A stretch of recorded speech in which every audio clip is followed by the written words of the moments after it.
یا بنی اسرائیل اذکروا نعمتی اللتی انعمت علیکم مخکینینا اے بنی اسرائیل یاد کی نعمت زما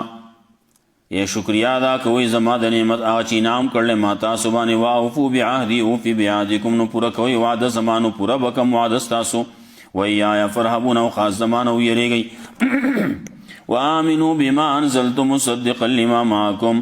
او ایمان راوړي په اسمانه چې نازل کړل ما تصدیق کوونکې د هغه څه چې تاسو سره دي ولا تکونوا اول کافر به او مکیږي اول انکار کوونکې پدې ولا تشتروا بآیاتی ثمنا قلیلا او ما اخلی پایاتونو زما باندې قیمت لګ ویایا فتقون او خاص زمانه یریږئ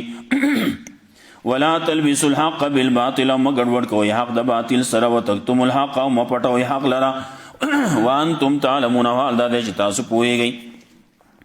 واقیموا الصلاة وآتوا الزکاة او قائم وئ مانځه لرا ورکوئ زکات لرا ورکو مار راکین او رکوع کوئ سره د رکوع کوونکو نه اتامرون الناس بالبر وتنسون انفسکم آیا حکم کوي تاسو خلکو ته د نیکۍ او هیروي ځانونه خپل وانتم تتلون الکتاب او حال دا دی چې لولئ تاسو کتاب افلا تعقلون آیا تاسو د عقل نه ولې کار نه لئ واستعینوا بالصبر والصلاة او مدد حاصل کوي په صبر سره او په مانځه سره وانها لکبیرة یقینا دا ډېر ګران کار دی الا علی الخاشعین مگر نه دی ګران په یریدونکو باندې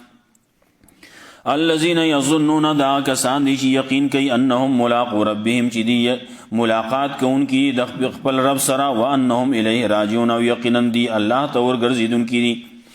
یا بنی اسرائیل اذکروا نعمتی التی انعمت علیکم اے بنی اسرائیل یاد کړئ نعمت زما هغه چې انعام کړل ما تاسو باندې وانی فضلتکم علی العالمین او ما غورواله درکړل تاسو له په عالم باندې په خپل وخت کې واتقوا یوما لا تجزی نفس عن نفس شیئا او یریږي د عذاب دا ورځ نه چې هیڅ پکار بنشرات له یو نفس د بل نفس د پاره د سشي ولا يقبل منها شفاعت نو بقبلیږي د دنه سفارش ولا يؤخذ منها عدل او نه باغسته کیږي د دنه بدلا ولا هم ينصرون او نه یا جرمانه ولا هم ينصرون او نه بد دي امداد کول کیږي وإذ نجيناكم من آل فرعون او کله چې نجات درکوم تاسو له د فرعونانو یسومونکم سوء العذاب رساو به تاسو ته ناکار عذاب یذبحون ابناءکم ذبح کول به زامن تاسو قتلول به زامن تاسو ويستحيون نساءکم او ژوندۍ به پرې خودي لون تاسو وفي ذلکم بلاء من ربکم عظیم او پدې کې ازمه خو تاسو د رب د طرف نه لوی الله رب عزت مولا قرآن و سنت باندې عمل کول توفیق راکړي